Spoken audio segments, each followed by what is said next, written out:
When Jesus Yesu was going to Jairus' house, mena apita ku nyumba ya Yairo he received a report. analandira ntenga, Don't trouble the master, musavutise mbuye for the daughter is dead. pakuti mwana wa mkazi wamwalira. Jesus said to Jairus, Koma Yesu akutumiza mtenga kwa Yairo, don't be afraid, usaope Yairo, just believe. ingokhulupirira. They said, don't trouble the master. Osavutisa mbuye. And Jesus says, Yesu akuti looking at Jairus, kumuyang'ana Yairo, don't be afraid, osaopa, just believe. tangokhulupirira. What should I believe?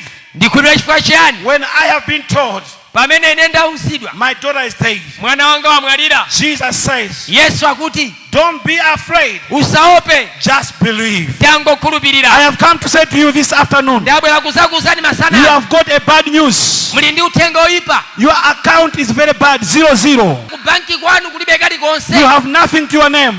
muzina lanu mulibe kanthu. People are trading upon you. Anthu akukamba za inu, Don't doubt, osakayika, just believe. tangokhulupirira. Promotion is coming. Kukwezedwa kukubwera, Promotion is coming. kukwezedwa kukubwera, Resurrection is coming. chiukiso chikubwera, Don't doubt, osakayikira, just believe. tangokhulupirira. Jesus, Yesu when he arrived atafika at Jairus' ku daughter, nyumba ya the Yairo, Bible says Bible likuti he took the people anatulusa of unbelief out. osakhulupirira, Take the people anachosa who anthu don't believe out osakhulupirira, of your life. achoke moyo Out wanu, of your life. achoke moyo wanu, Take them out. achoseni. People who doesn't support your vision. Anthu osasapota Take masomphenya them out. achoke, All the liars. aboza Take them out. apite, All the backbiters. amiseche Take them out. apite,